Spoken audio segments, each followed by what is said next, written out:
These are the stories making the headlines at this hour. President Yoon and Dutch Prime Minister Mark Rutte have officially agreed to develop a Semiconductor Alliance. South Korea seeks to secure a strong supply chain through the alliance and maintain a, quote, super gap lead in chips. The U.S. Federal Reserve held its interest rate steady as inflation slows. Though staying cautious, the U.S. Central Bank indicates 3 rate cuts next year. South Korea's auto exports hit their highest value so far this year on strong demand for eco-friendly cars. They're now on course to break the $70 billion mark for the first time this year. Good afternoon. We start in the Netherlands, where President Yoon Suk-yeol and Dutch Prime Minister Mark Rutte have officially agreed to develop a Semiconductor Alliance. South Korea seeks to secure a strong supply chain through the alliance and maintain a, quote, super gap lead in chips. Our Oh Soo-young has more. South Korea and the Netherlands have agreed to build a semiconductor alliance and new strategic dialogue channels amid the conflation of global security and economic challenges.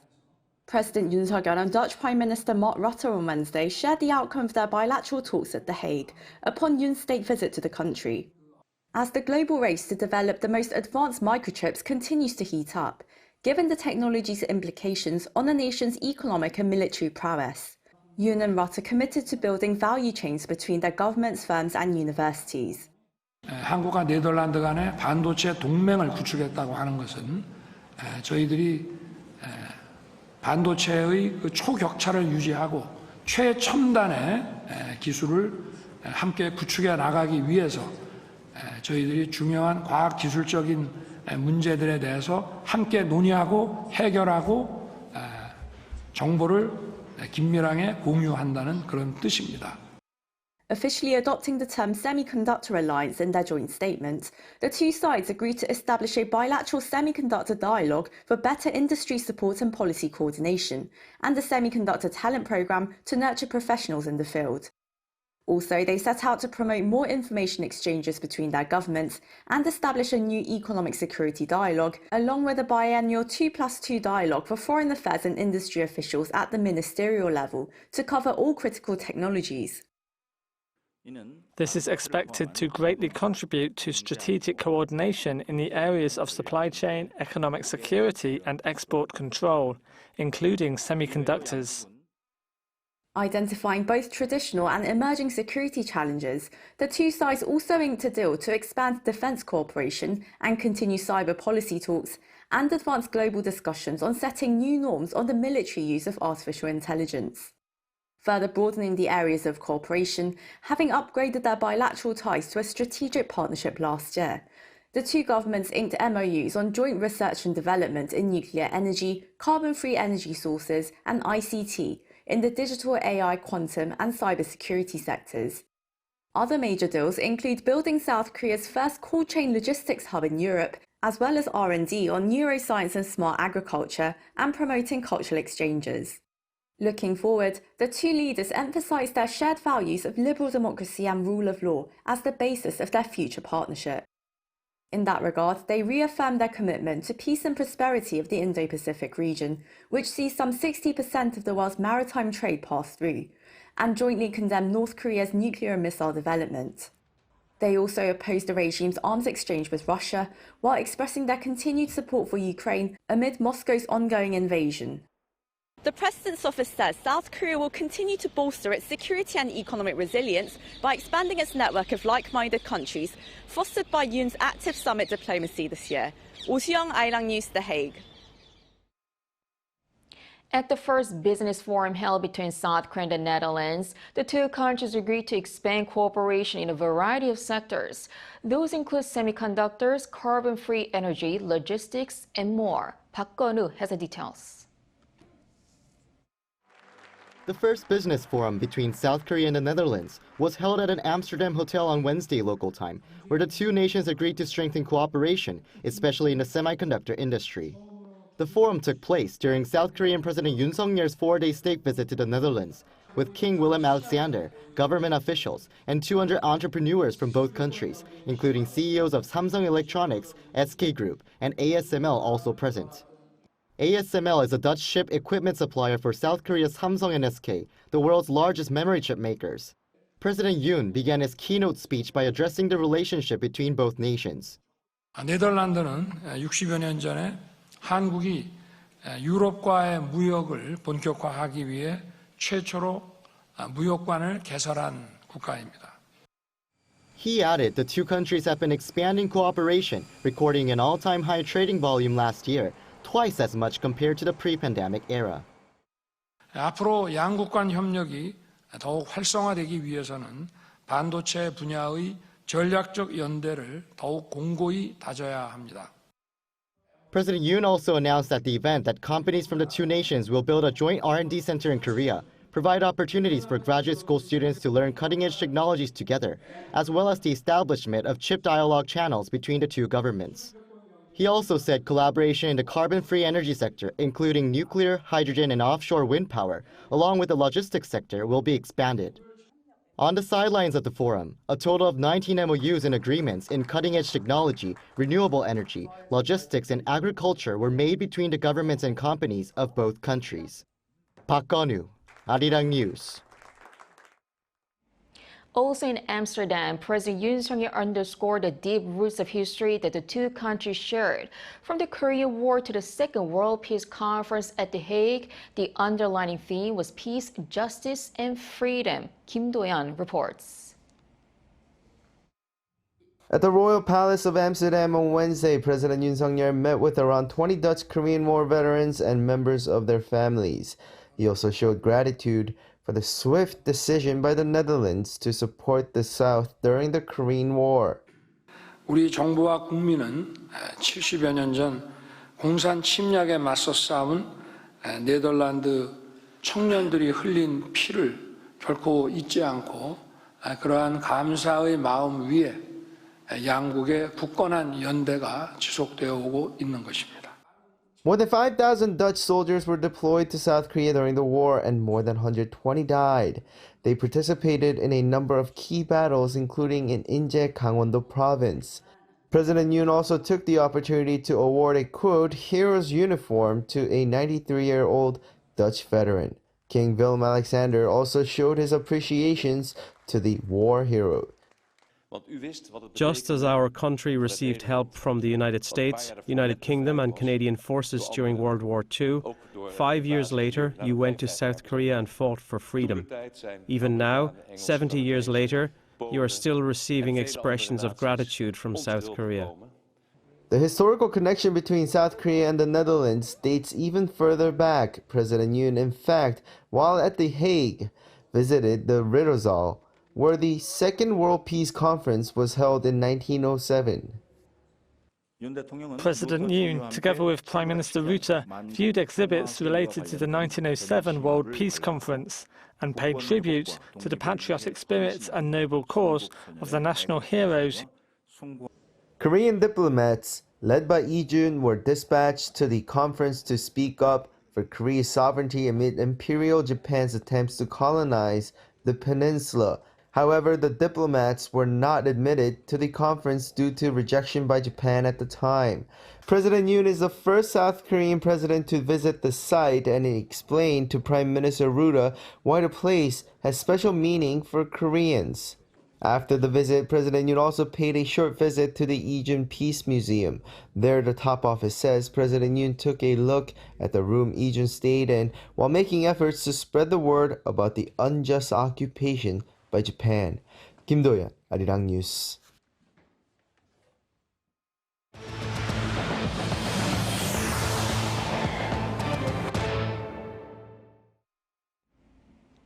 The U.S. Federal Reserve held its interest rate steady as the inflation slows.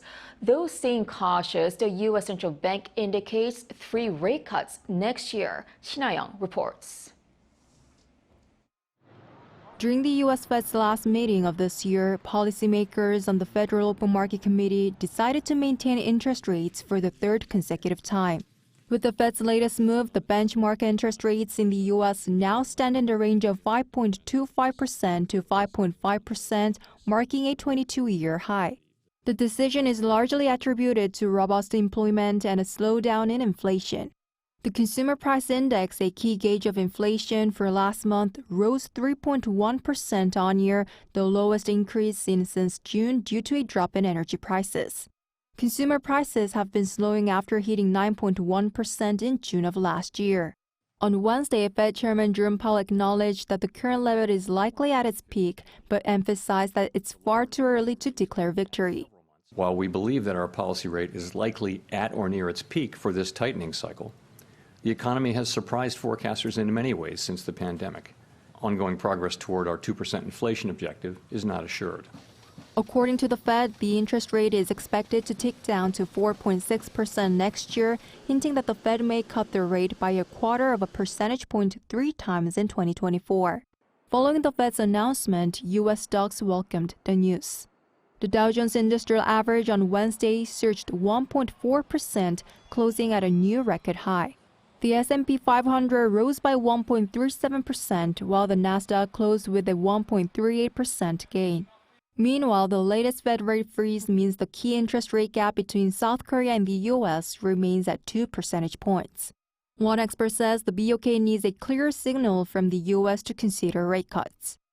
Bank of Korea may decide to cut the rates a bit earlier if they are sure that the U.S. will start cutting the rates.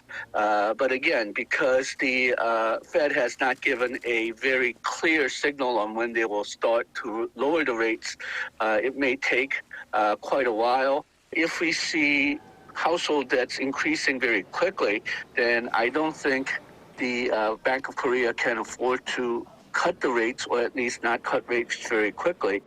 He added that considering the Fed's forecast of a 2.9% interest rate in 2026, the BOK may not be able to lower its rate in parallel with the U.S. pace.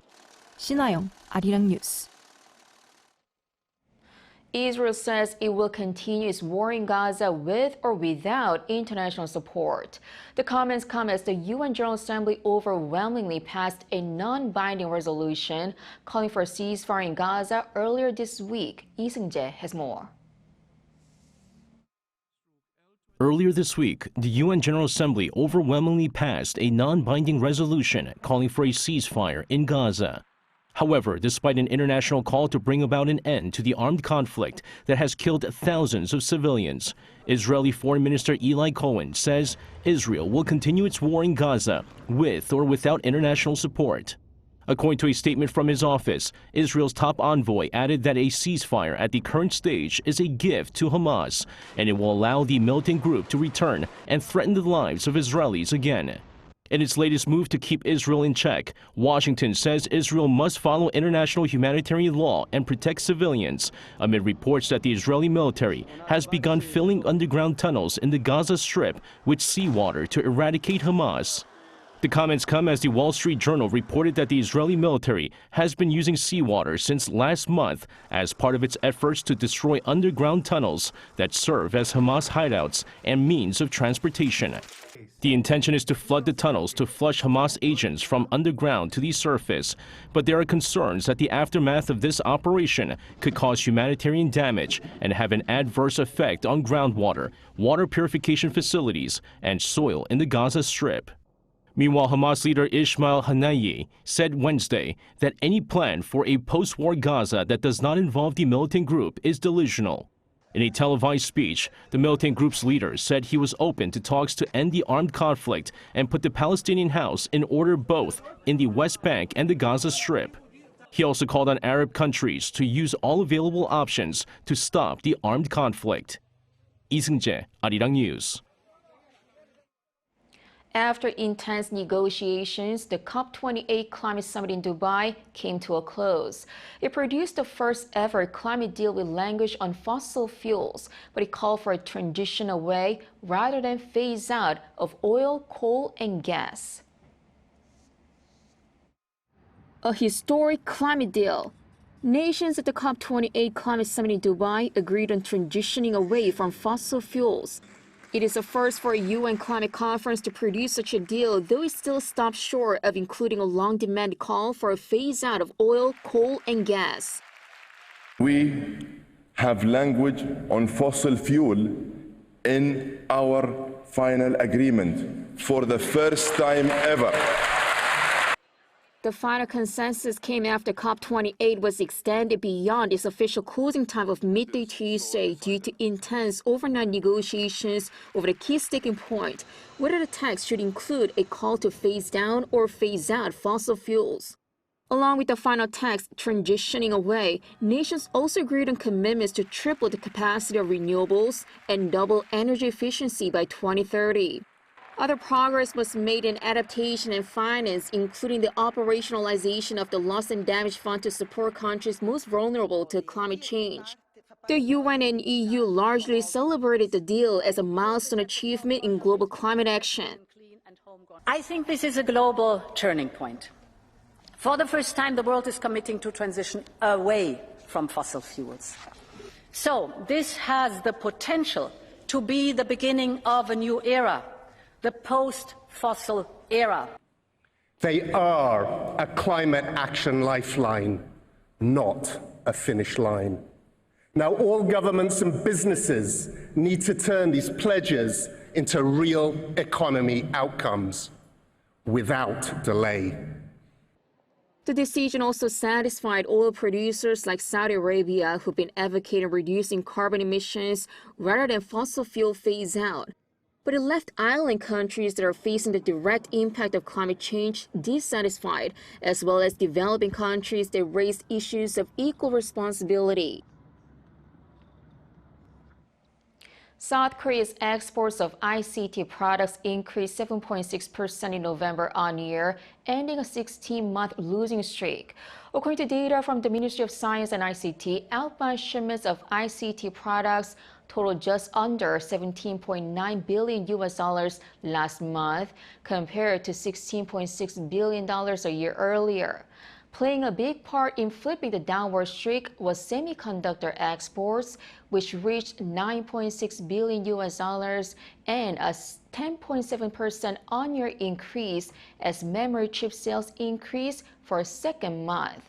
The country's ICT imports in November dropped 10.9% on-year to $11.4 billion, resulting in a trade surplus in the sector. South Korea's auto exports hit their highest value so far this year on strong demand for eco-friendly cars. They're now on course to break the $70 billion mark for the first time this year. An Sung-jin reports. South Korea's automobile exports this year have hit a record high for the January to November period. According to Trade Ministry, amid greater demand for eco-friendly cars, the value of exports reached $64.5 billion. In November alone, the value of exports saw the highest monthly figure ever, reaching $6.53 billion, which is some $30 million more than the previous record set in March. This record has been attributed to an increase in exports of high-value eco-friendly cars such as the EV9 to the North American market. Exports to that region saw an on-year increase of 51%, making it the biggest market for Korean vehicles, followed by the EU. For those vehicles that were affected by the Inflation Reduction Act, such as EVs, hydrogen vehicles, and plug-in hybrid cars, despite concerns, the number of vehicles exported was the highest ever for November. Some 134,000 Korean electric vehicles were exported to the U.S. in the year up to November, nearly twice last year's figure. As the number of vehicles produced from January to November was 3.88 million, it is nearly certain that this year will be the first time since 2018 that the number of vehicles produced in Korea exceeds 4 million. Han Sung-jin, Arirang News. The generative chatbot ChatGPT has been named by the journal Nature on its list of 10 people who have helped shape science in 2023. According to the journal on Thursday, this is the first time a tool rather than a person has been selected. Although ChatGPT is not a human, Nature recognized its contribution to the potential advancement and progress of science, but also warned of its risks. Nature's 10 highlights influential figures in science. As well as ChatGPT, this year's list includes 10 individuals from fields such as nuclear fusion and environmental science. The 2018 Pyeongchang Winter Olympics is known as an iconic winter event here in South Korea, and the country is gearing up to host the Winter Olympics once again in the coming month, this time for aspiring young talents. Our Song Yujin reports. As we get ready for another thrilling year in sports, 2024 gets off to a thrilling start with the Winter Youth Olympics Gangwon 2024. The Youth Olympic Games is for teens aged between 15 and 18 years old. It's held every 4 years and has the same sports and disciplines as the regular Winter Olympics we're familiar with. South Korea is the first country in Asia to host the Youth Winter Games and the only one on the continent to host the Summer, Winter and Youth Olympic Games. Around 19,000 athletes and staff from over 80 countries are set to take part in the event. Young athletes will have a chance to compete on the same courses and venues that Olympians did a few years ago. You can't miss out on curling when talking about the Winter Olympics in Korea after Team Kim won Korea's first ever curling Olympic medal at the 2018 Pyeongchang Games. Korea's curlers are hoping to make history again. We're determined to give our all at the game so that we can secure a gold medal at the exact venue where Team Kim, who are from the same hometown as us, clinched silver. Adding a fresh twist to the games is ice hockey. On top of the traditional 6-team tournament, the Youth Olympics exclusively has a 3-on-3 tournament. Meanwhile, over in Pyeongchang County, the Alpensia Sliding Center has lowered the starting line for the luge so that the course is smoother and less steep for the safety of the young athletes. And at the nearby ski jumping center, it's not just about competing. The venue will also host a range of hands-on events for teenagers, from mini ski jumping to cross-country skiing tryouts.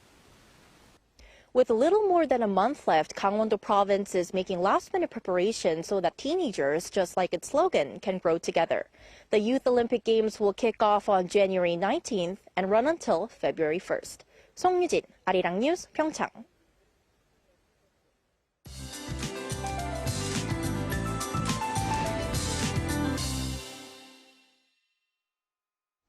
Good afternoon.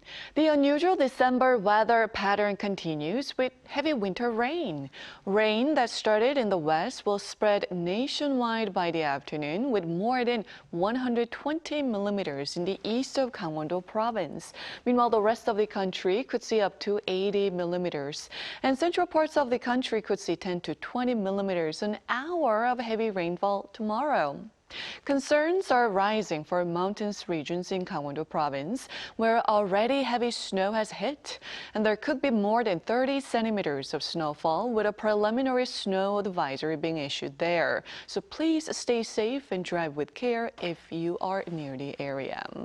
Despite the precipitation, temperatures will stay above norms today. Seoul topping out at 9 degrees, Jeju at 19 degrees Celsius this afternoon. Then on and off precipitation continues through Saturday. Then mid-winter temperatures sweep much of Korea with frigid air. That's Korea for you, and here's a look at the international weather conditions.